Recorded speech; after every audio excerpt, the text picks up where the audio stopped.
너희가 하는 일을 다 차지할지어다 라는 제목으로 말씀 증거하겠습니다. 오늘 벌써 이제 여호수아가 이제 유언하는 장면이죠. 이때를 110세라고 예측을 해요. 그래서 모세보다는 또 제자라고 10살 적게 살았네요. 모세는 120세, 여호수아는 110세. 여러분 110세에 무슨 말을 할까요? 뭐 겉도는 얘기 할까요? 아니면 정말 내가 내일 눈을 뜰지 말지 모르는데 제대로 된 얘기를 해줘야겠다, 그런 얘기 하지 않겠어요? 사람이 시간이 많고 젊으면요 그 사람 마음 안 다치게 하려고 좋게 얘기를 합니다. 그런데 이제 시간이 없고 정말 이 사람은 좀 정신 차려야겠다 그러면 직언을 해요. 지금 청년부 때 여러분 지금 다 젊고 예쁘거든요. 너무 물론 젊지 않고 나이 든 분도 계십니다. 그러나 여기에 걸어 나와서 앉아 있다는 건 벌써 예쁘고 젊은 거예요. 지금 여호수아 110세라니까요. 아니 갈렙 보세요. 75세 그 산지를 주소서. 그러니까 지금 아무도 늦지 않았어요. 지금 시간 낭비할 시간이 없습니다. 여러분 정말 지금 즐겁게 또 명쾌하게 행복하게 살아가야 돼요. 그래서 저도 이제는 설교를 너무 뭐 직설적으로 하고 그러면은 또 상처받는 분이 있으니까 뭐 적당한 선에서는 얘기하겠지만 그래도 아닌 건 아닌 것 같다 얘기를 하려고 합니다. 그래서 제가 예전에 진짜로 개업신방 예배 와달라 했는데 거기 가서 이 카페 접어라. 여러분 상상해 가세요? 개업식 첫날 야, 이 카페 접어라. 빨리 접어라. 걔가 고집 부리고 3달 하다가 내 말 듣고 이제 빠져나왔어요. 안 그랬으면 걔 권리금도 못 받았습니다. 아이 카페를 하는데 세상에 4층에다 하는 사람이 어디 있어? 중요한 건 엘리베이터가 없어요. 그리고 단차가 높아. 이게 옛날 건물이라. 클라이밍 같은 거 하면 되겠죠. 근데 카페는 도저히 안 돼. 그래서 일주일 동안 여기 온 애들이 누구 있냐고 그랬더니 또 7명이나 왔어요. 근데 그 7명이 전부 다 중학생이었어요. 그러니까 중학생 때는 뛰는 거 좋아하니까 힘차게 올라오겠지만 벌써 20대 후반 되고 관절이 흔들리고 이러면 벌써 그런 거 싫잖아요. 그래서 이제 직설적으로 얘기를 합니다. 또 그러면은 또 유익이 있더라고요. 여호수아가 단도직입적으로 얘기해요. 5절 너희가 그 땅을 차지하리라. 여호수아 1장 5절에 내 평생에 너를 대적할 자가 없으리니 내가 모세와 함께 있었던 같이 너와 함께 있을 것임이라. 하나님 약속이 다 이루어졌죠. 여호수아 110세 딱 보니까 가나안 땅 다 점령하고 12지파 다 분배했어요. 그때는 사느냐 죽느냐였고 여리고성 앞에서 이제 무너져가지고 이제 끝났다 했는데 벌써 이제 다 이룬 거예요. 우리 교회도 지금 7주년인데 초반에 어려움들 많아서 그렇거든요. 지나고 나니까 하나님이 좋은 성도들 다 모아주고 알곡과 가라지 걸러주시고 또 그 많은 선교지 다 보내주셨어요. 저는 이 자리에 있는 사람 중에 이런 생각할 분 계실 거예요. 나는 아무 능력도 없다. 진짜 공부를 하는데 사실 남들이 좋다고 하니까 몸에 좋다고 하니까 지금 공부를 하고 있는데 난 내가 안다. 지금 모의고사 풀어보면 도저히 이게 아니라는 거. 그런 사람도 있겠고 또 나는 돈 하나도 없다. 아유 뭐 결혼은 언감생심이고 내가 과연 생존할 수 있을까 이게 걱정이다. 그런 분들 계십니까? 내가 이 얘기는 꼭 해주고 싶었어요. 그런 분들 절대로 꿈을 버리지 마세요. 이 얘기를 하니까 제가 무슨 스티브 잡스 같고 빌 게이츠 같고 내가 이거 안 하려고 그랬어. 아니 네가 뭔데 뭐 절대 꿈을 지금 뭐 스탠포드 졸업식이야? 아, 목사 너도 별거 없는 것 같은 사람이 무슨 절대 꿈을 버리지 마. 제가 우리 하나님을 경험해 보니까 무능할 때는 능력을 주시고요. 무일푼일 땐 돈을 주시고요. 힘이 없을 땐 능력을 주시고요. 사람이 없을 때 인맥을 쫙 붙여주셔요. 여러분 신명기 29장 모세가 모세도 또 130세 때 또 이 설교했네요. 주께서 40년 동안 너희 광야에서 인도하셨으려니와 너의 몸에 옷이 낡아지지 않았고 너의 발에 신이 헤어지지 않았고 너희에게 떡도 먹지 못하여 포도주나 독주를 마시게 못하게 하였음은 주 너희의 하나님 여호와이신 줄을 너희가 알게 하심이라. 여러분, 하나님이 살려주십니다. 살려주실 뿐만 아니라 다 차지한다는 거예요. 꿈버리지 않고 믿음 가운데 있으면 하나님이 약속을 했잖아요. 다 차지한대요. 우리 하나님 자녀라면서요. 다 약속한대요. 이 믿음을 내가 더 가지고 지금 20대로 돌아갔으면 지금 진짜 뭐 큰 목사면 이상하네. 더 능력 있게 했어요. 근데 또 인생을 돌아보면은 저는 분명 30대 때가 훨씬 미성숙했어요. 지금은 성숙했나요? 지금 내가 생각할 때는 이게 훨씬 좋아. 그때보다는 하늘 땅 천지 땅 뭐야 그런 거. 근데 또 그때는 또 인격이나 여러 가지 부족했는데 또 그때 하나님 많이 쓰셔. 그러니까 나도 이해를 못하겠어. 근데 제가 32살쯤에 첫 번째 책 내고, 근데 제가 강의도 굉장히 많이 다녔어요. 방송 출연도 가끔 하고. 근데 그때는 내가 생각해도 인격이 그렇게 훌륭하지 않았어요. 그렇다고 여러분 개차반까지는 아닙니다. 근데 지금 내가 생각할 때는 지금 훨씬 나은 것 같아. 그러니까 인생은 모르죠. 중요한 거는 뭐냐면 그때 맞게 하나님이 다 주신다는 거예요. 아무 걱정하지 말라고 한다는 거예요. 저는 나라를 좀 사랑하는 마음이 정말 있어요. 정말 제가 전에 진짜 애국자 같아. 아무리 생각해도. 늘 아침마다 새벽마다 나라를 위해 기도한다니까요. 그래서 정치를 위해서도 기도하고요. 경제를 위해서도 기도하고, 이 기독교가 지금 점점 줄어가잖아요. 교회를 위해서 기도해요. 그런데 제가 좀 이렇게 경제계에서 조금 잘 아는 분이 그런 얘기를 해요. 향기가 나 그래요. 무슨 향기가 나세요? IMF 때 이 향기가 나. 지금 불났는데 부채질해? 근데 그분이 하는 얘기를 들으니까 제가 제가 IMF 그해 초에 미국에 있었거든요. 이상하게 뭐 쓰려고 그러는데 환율이 갑자기 100원이 오른 거예요. 환율이 얼마 안 오르잖아요. 100원이 올랐다는 거 엄청난 거예요. 그것도 한 달 만에. 그리고 한국 돌아와 보니까 100원, 200원, 800원대였는데 6개월 만에 2,000원이 넘었어요.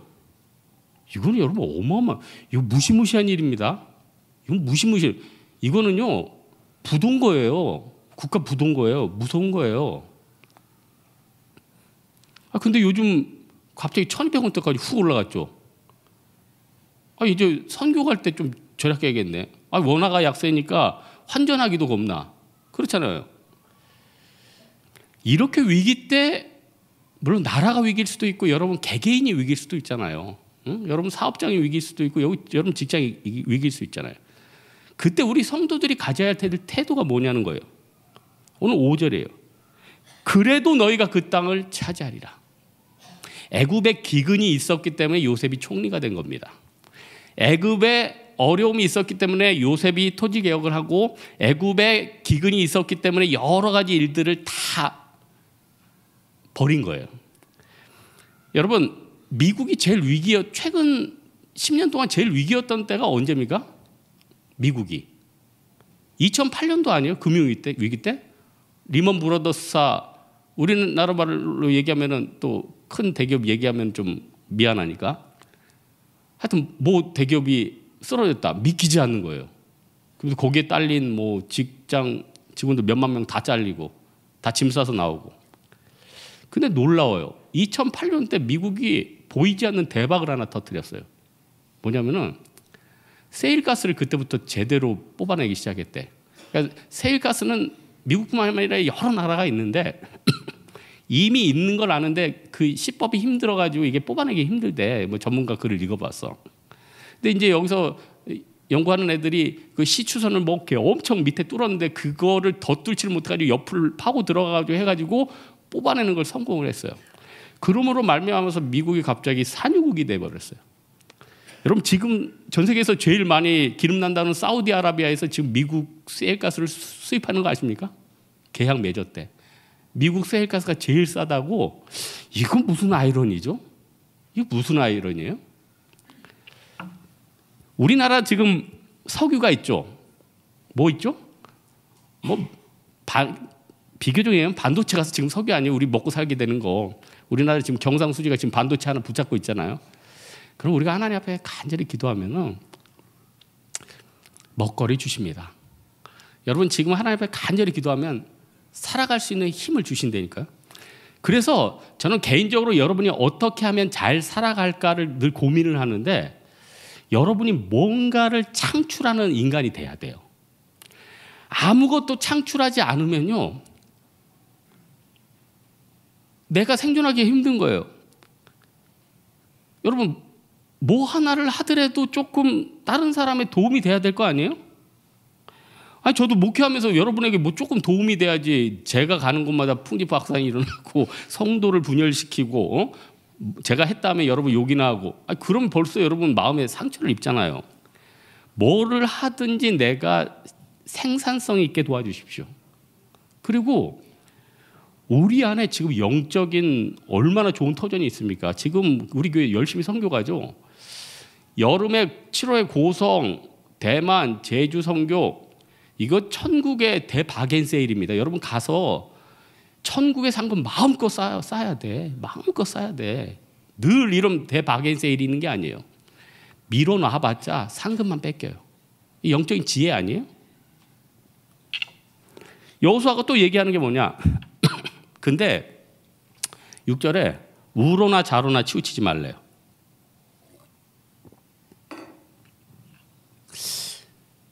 모세가 신명기 28장에 여호수아한테 이렇게 해요. 내가 내 하나님 여호와 말씀을 삼가 듣고 내가 오늘 내게 명령하는 그 모든 명령을 지켜 행하면은 내 하나님 여호와께서 너를 세계 모든 민족 위에 뛰어나게 하실 것이래요. 하나님 따라가면 세계 모든 민족 위에 뛰어나게 한대. 요거 순종했으면 이스라엘이 지금 어떻게 됐을까요? 아마 미국보다 더 강했을 거예요. 여러분 저는 이스라엘의 화폐 앞에 뭐가 어떤 인물이 있을까 좀 궁금했어요. 이스라엘의 지금 화폐가 무슨 뭐 세겔, 내 이름이 정말 아리곤인가.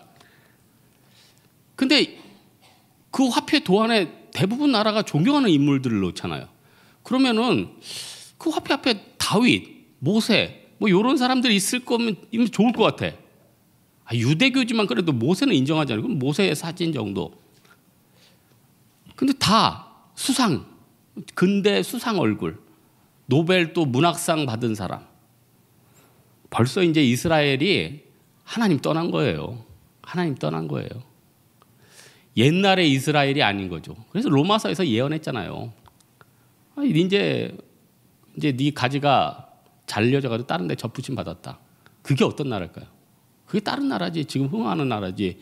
영적으로 부흥하는 나라지. 우리도 한번 접붙임 받았죠. 우리나라는 한번 제대로 접붙임 받았습니다. 이스라엘의 넘어짐 때문에 우리나라 제대로 한번 일어났고요. 또 이제 가까운 나라는 중국의 문화 대혁명 때문에 그 나라에게는 비극이지만 우리나라가 한번 기회를 또 잡았죠. 근데요, 우리가 하나님 떠나면은 돌아간다는 거예요. 낭망한다는 거예요. 그래서 하나님의 어떤 사람은 우로나 좌우로나 자꾸 얘가 치우친다 그러면은 아예 걔는 판을 새로 짜버려요. 아예 들어가지고 다른 데 옮겨버리기도 하고, 뭐 나쁜 친구들이 있다 그러면 그 친구들과 관계를 끊어버려요. 뭐 그 친구들을 감옥에 보낸다든지 뭐 그러면 안 되겠죠. 그러더니 어느 회사를 나오게 한다든지. 그래서 한 가지로만 쭉 가게 해요. 한 가지만. 여러분 우리가 사실 빙빙 돌아가는 이유 우리 유혹이나 죄 때문에 그러지 않아요? 여러분 우리 살면서 죄 많이 짓잖아요. 생각의 죄, 미움의 죄. 이런 거 다 극복하면 인생이 참 안전하고 행복할 텐데.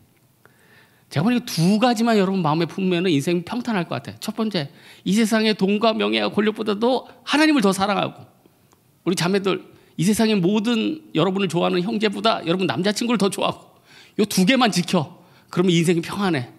근데 세상 살다 보면은 철수 오빠가 나를 너무 좋아하고 민수 오빠가 좋아하고 그러다 보면 자꾸 마음이 흔들려.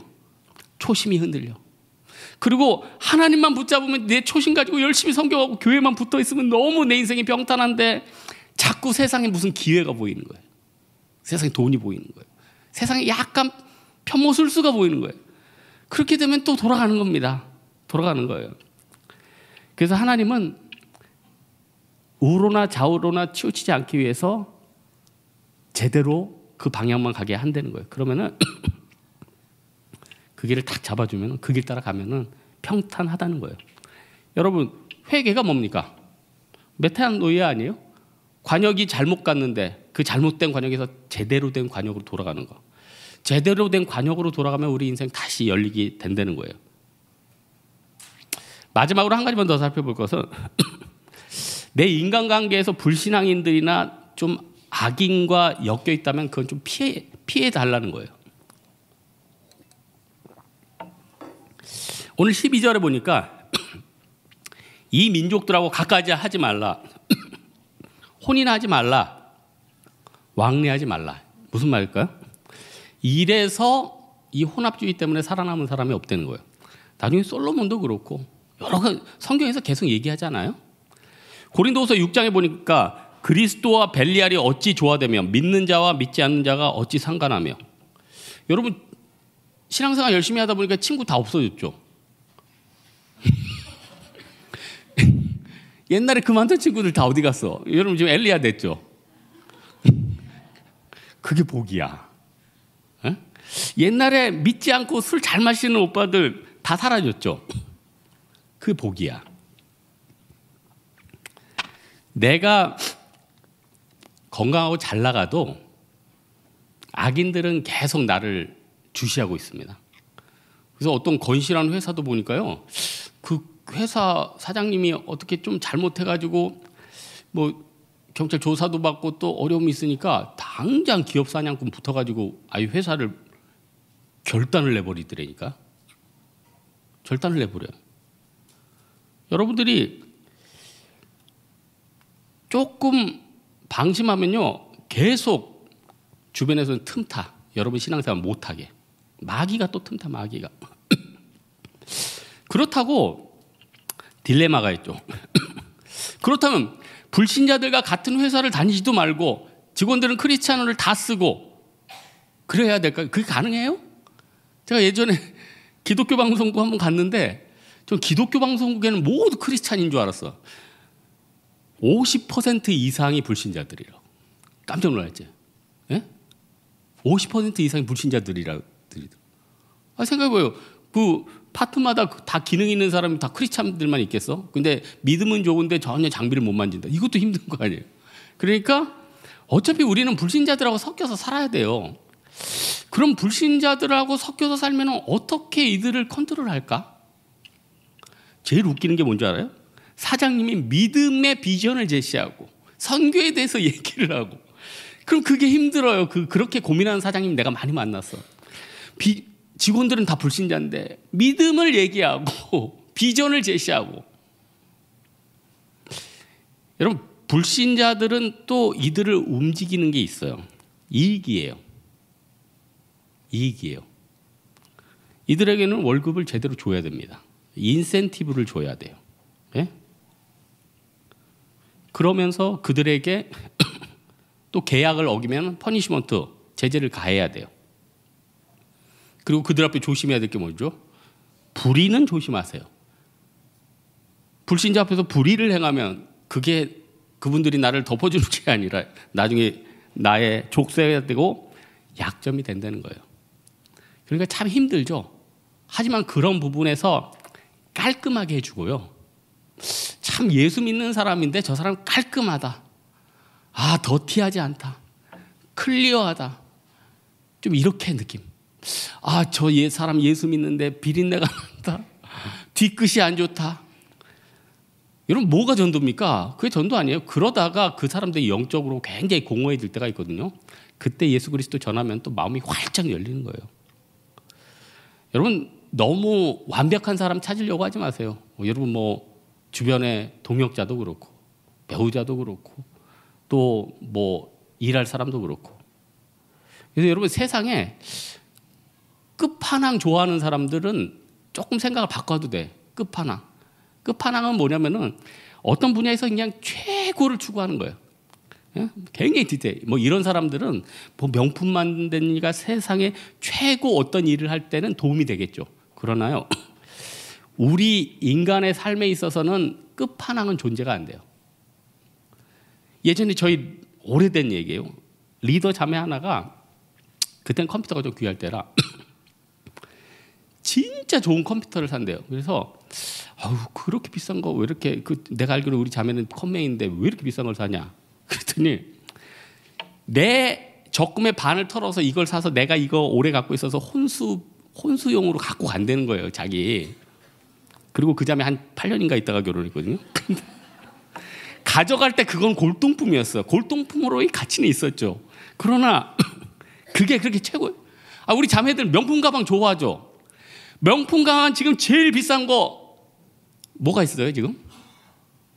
모르겠어. 그거 여러분 세상 말로 이빠이 대출 받아서 사. 그거 3년 지나면 어떻게 되죠? 쓰레기라니. 아직도 명품이죠. 무슨 소리세요? 누가 쓰레기래? 여전히 명품은 명품이지만 또 신상 나오면 그거 뭐예요? 또 그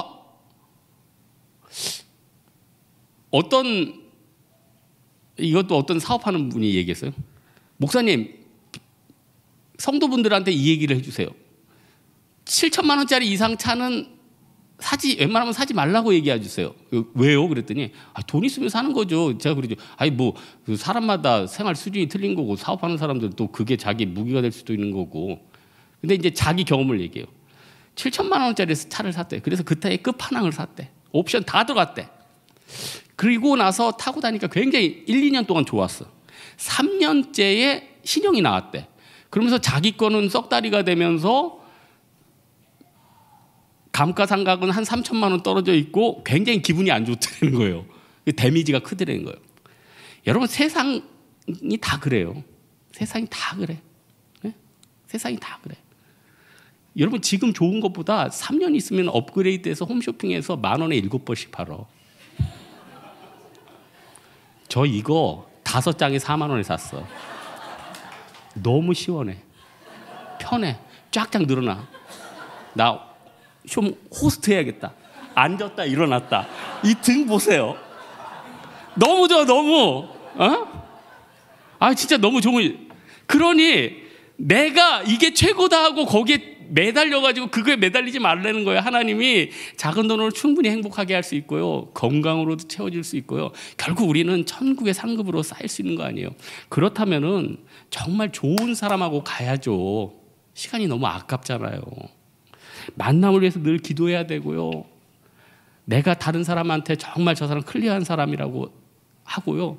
좋은 교제권에 있어야 되잖아요. 그러니까 심리학에 보면은 대부분 사귀는 사람이 주변 1.6kg 미만이래. 왜냐? 생각해 보세요. 완전 A급 오빠가 있어. 근데 그 오빠는 이 상수동에 없어. 저기 구리시에 있어. 그러면은 그 오빠는요. 아무리 좋아도 내가 가시적으로 볼 수가 없기 때문에 접근력이 없는 거예요. 그러니까 내가 어떤 가시적인 공동체에 있고 신앙 공동체에 있고 선교 공동체에 있고 뭐 성가대 공동체에 있고 이거 너무 중요한 거죠. 이거보다 더 중요한 게 어디 있어요. 그래서 하나님이요 가끔 아브라함이나 주변 사람들에게 일어나서 떠나라 한 거는요 그 공동체에 오게 한 거예요. 여러분도 옛날에 어디 있다가 또 떠나서 여기 왔죠. 이거보다 하나님이 역사한 거예요. 이거 하나님의 디테일한 역사였습니다. 그렇다면 좋은 관계 있잖아. 이거 잘 살려놓으라는 거예요. 오늘 말씀의 결론 맺겠는데 여호수아는 얘기합니다. 너희가 하는 거 다 차지하라는 거예요. 너희는 하나님의 자녀라는 거예요. 그리고 제발 그때 이룰 때까지 한눈 파지 말라는 거예요. 그 믿음 가지고 나아가면은 최후 승리를 주신다는 게 우리 오늘 여호수아가 유언과 같이 주는 말씀이라는 거예요. 이 말씀 따라서 우리 십자가 붙들고 그 길 가는 여러분 되기를 주님의 이름으로 축원합니다. 우리 찬양 하나 할까요? 아무것도 두려워 말라.